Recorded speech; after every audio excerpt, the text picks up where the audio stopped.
Well, hello everybody. I had a subscriber a couple of weeks ago ask me to put up a video to explain how to fix a stubborn brake cable where maybe the cable's getting stuck but preventing the calipers from moving properly. Would you believe that very issue has arrived today? So I'm going to upload it as a video because it would help him and hopefully help others as well. So here's the situation. You squeeze the brake lever and there's not an awful lot of springiness. It could be seized caliper arms, but in this case, and certainly for the subscriber who contacted me, it's because the brake cable is really starting to corrode. It's oxidizing. Now, I know that's not an orange rusty color, but it is not a shiny silver. So it's a different form of oxidation. But one way you can rule out it being the caliper arms is by just releasing the brake cable like that. Let me show you that again. So it just gets taken away. There we go. From the guide pipe, or the noodle as some call it. Some call that the noodle, so there's often some confusion. Anyway, you remove it from the stirrup like that, and then if there's springiness on both sides, look at that, no problem at all, and no significant wobbling from either, then you know the issue is with the cable. So putting it back on again, you just saw how much the caliper was moving. Let's give things a squeeze, and there we go, look, not moving at all. So the issue is the brake cable. So here's how you do it. So the first thing we're going to want to do is to loosen the bolt. In your case, it might be a nut, just to allow the cable to run freely. So don't remove this entirely, otherwise, well, it's more of a headache for you to get things back together again. And then what we're going to do is we're going to cut the cable to be able to pull it all the way through up to the lever. My advice, which I often say, is not to cut it here or even just to put it all the way through, because all the oxidation, all the crap that's going to be on the cable here that's been exposed to the elements will get pulled all the way through the insides of the outer cable, which this is going to be silvery hopefully inside, and all that gunk is going to get pulled all the way through, and then it will just hinder performance for the new cable in the future. So as I say, let's cut it here as close as we can to the end. There we go. Now, keeping hold of the protector here, we can get rid of the old cable. So we're chucking that. We're keeping that because that's in good nick. And then now we've got to pull the rest of the cable through without losing the noodle on the floor or anywhere else. So, your barrel adjusters.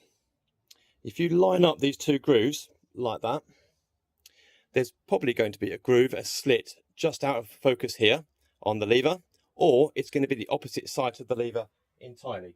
What I'm going to do is just bring the lever up to show you. Otherwise, it's not really a how-to video, is it, if I leave you to work it out? Okay, I'm going to slide this up for a moment, just to help you. Really, you can just get your head underneath, I think.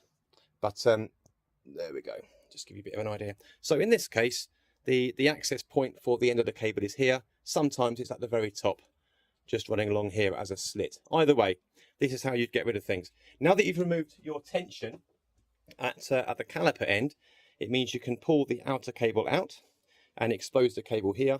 What you need to do is line those two slits up for the barrel adjuster, and then you'll see that the end of the cable can relatively simply, he says on a live video, be pulled out here. Sometimes it gets stuck just like that. You can actually just get yourself a bit of a screwdriver tip to maybe help things out. I'm going to try and do it without. Okay, I'll show you the two tips then. Using a screwdriver tip or a pick like I have here, you can possibly work things around and just help things out to come out, which, well, it's going to work here, but also you can pull your lever and then you would expose the end just here, and you can pull this outwards and access it that way. So there are different ways to do it, and of course you could cut the cable here and then things are more likely able to fall out, but let's stick in with sheer grit and determination. There we go. Didn't even need the pick in the end. And there it is out. Do you remember about putting things through? Obviously, I'm going to pull the cable out this way now because I want all the gunk from here to be left out. And can you see, I said earlier on about things being silvery inside. Hopefully on the camera it shows relatively well. Try and get that in focus a little bit more for you. Yeah, can't see so well, but it's reflecting in the light behind me compared with up here where it's quite grim. Hopefully you can see the difference there. So inside the outer cable, all nice and shiny. That's why you don't want to pull the gunky stuff through. So there we go, that's out. What I like to do is blow on the tip here, which I know grosses a lot of people out, but there we go.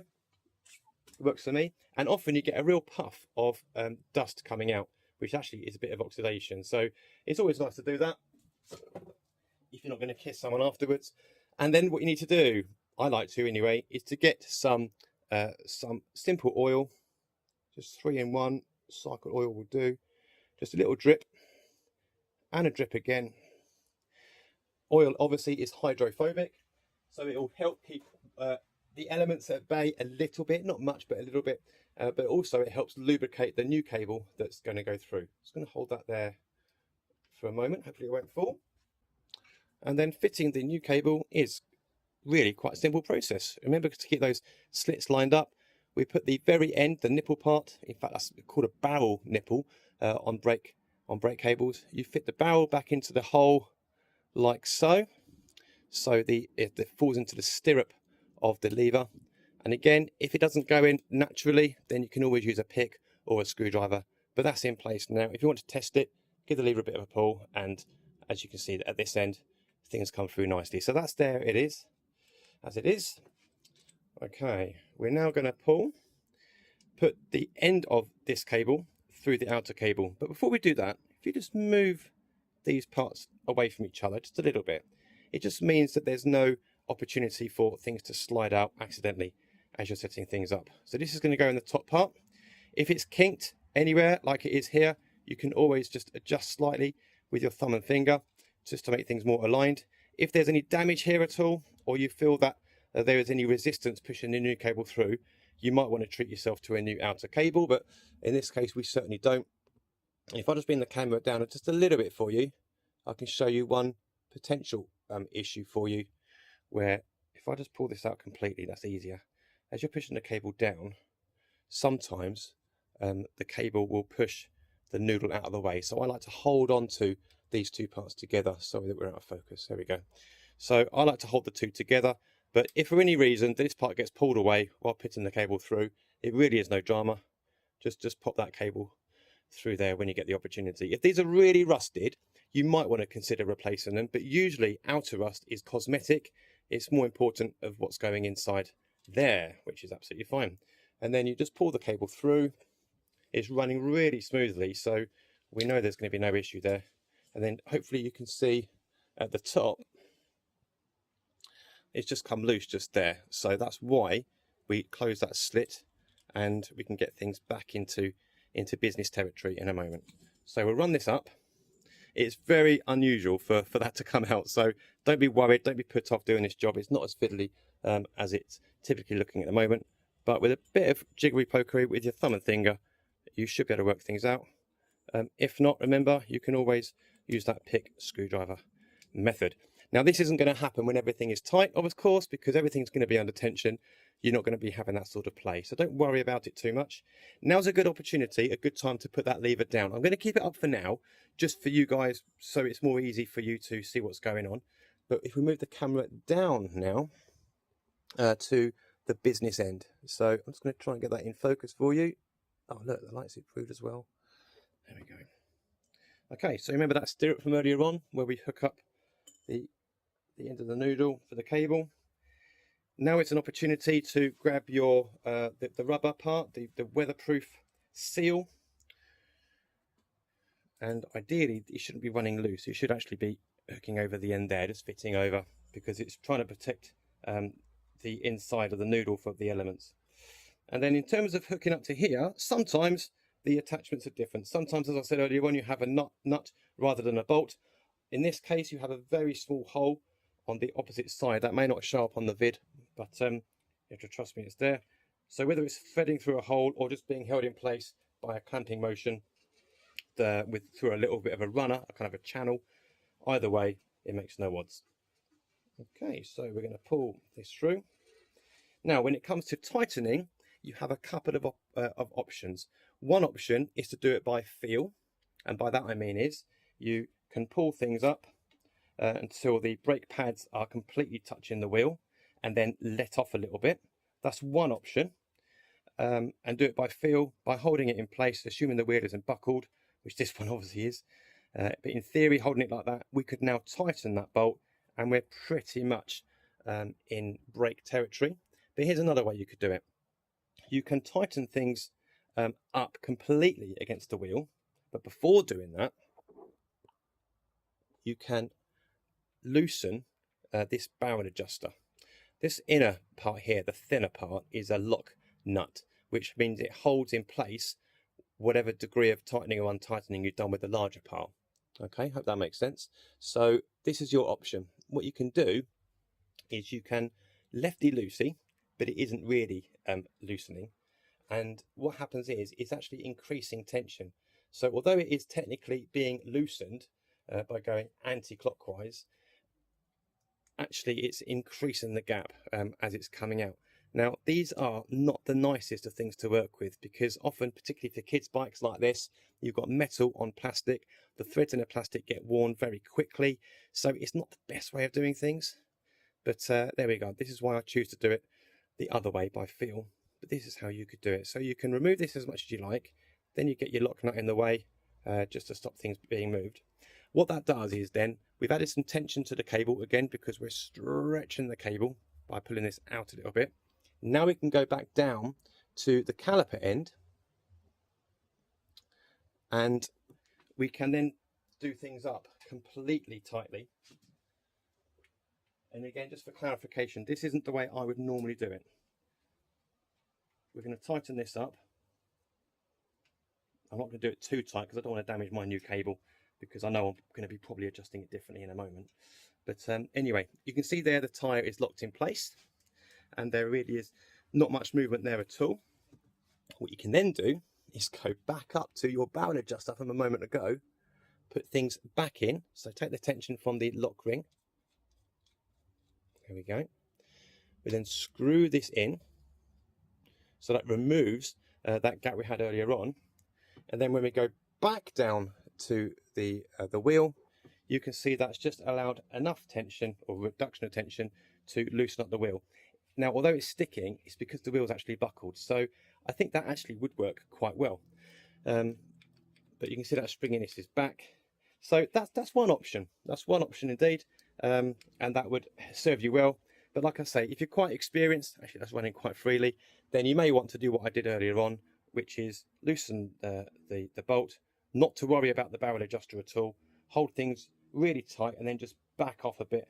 And while you're holding the calipers at the right distance between your thumb and finger, you could just quickly tighten it up. Anyway, you've got two options there, guys. What's left to do? Clipping this and putting an end cap on so the cable doesn't get frayed, and then bringing this part down. So if we bring that down to where it was earlier on, excellent. Give that a quick tighten up. Now, if you see here now, the slit is, put that in focus for you. Oops. Hopefully that's in focus. There we go. The slit here is pointing directly up. I don't like that, because that is just asking for rain to go in. And because the pitch is downwards slightly, the rain and moisture is just going to run all the way down there the whole time. So actually, I would adjust things around a little bit, just for safety's sake, and then just nip up that lock nut if you want to. So that's the brake in place. What you can also do, particularly if maybe you're worried about buying a slightly cheaper brake cable, cables stretch quite a lot in their first few miles, particularly with brakes. What you can do is give your lever a real good squeeze, and that will stretch the cable down this end, and that will just take out the initial stretch that you're likely to get. And probably I've done it enough now where even this might not get sticky, but who knows. So there we go. It's better than it was. So what I'm going to do is I'm going to tighten this up, because I'm confident that actually that things are okay as they are. And I'm going to give this a really good squeeze, and I'm going to take out the cable slack. There we go, 3 big pulls, and let's see how things are now. Well, that's much better. That's getting stuck there because of the buckle, but other than that one point where it's getting stuck, there we go, that is running freely. Clearly then, that has stretched by just a couple of mil. Things are moving nicely. I'll take the buckle out, of course, and things are all good. Now, one final thing. If it happens that one caliper is moving more freely than the other side, which actually might be happening in this case, then you can slightly adjust those calipers as well, just to take off the springiness on one side or the other. Here's one good way of testing it. If you can see this side is more active than that, if you hold this side while braking, so hold it towards the wheel. Let's see if that springiness increases. There we go. So not too springy there, but if I take the tension off that one, it's more springy. What's happening is these two are arguing with each other. And there's a really simple fix, which is, let me just take the camera off, stand for a moment. So just down here, you can see there is a tension adjuster here for the spring. So this piece of wire here is the spring tension. And this part here just adds or removes tension. By putting it in, screwing in, righty-tighty, you're adding tension, which means it makes the caliper arm more springy. And then, of course, conversely, if you loosen it slightly, you're going to reduce that spring tension. So, because we have got less spring tension on this side, the left is you're looking, but the right in reality, we need to, just move this cable for now out of the way, we need to increase and reduce. So if you're good at memory for looking, there we go. We're going to reduce the tension by just half a turn. And we're going to increase this side by half a turn-ish. And let's see how the even distribution is between these two now. Okay, so it's not a huge amount. I think it's slightly improved. So again, remove tension by half a turn. Of course, if you're feeling really confident, you can just go for the full turn to begin with, but I like minor adjustments. It works so much better. Okay. So with things as they are, we should be fairly in business now. There we go. Looking quite even both sides. Let's give the wheel a spin, see what happens. Bearing in mind there is still a buckle, so we need to adjust that buckle as well. But there we go. It's a slight rub in now, which is good. Only slight, so we can reduce that. But it just shows then that with the caliper arms evenly distributed, we're in business. There we go, and stopping really well. So there you have it. Thank you very much to the subscriber who asked me to upload a video in the first place. Perfect, amazing, coincidental timing that this has come in. But what we need to do now is give this a trim. We need to pop the cap on at the end.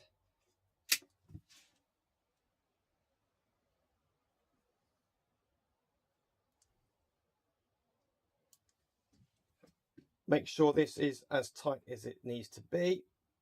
There we go. And one final test is pull the calipers one way. So it's obviously going to be rubbing this side. Quick squeeze. Hopefully it will align itself. There we go. Self-calibrate. And similarly push that way. And there we go.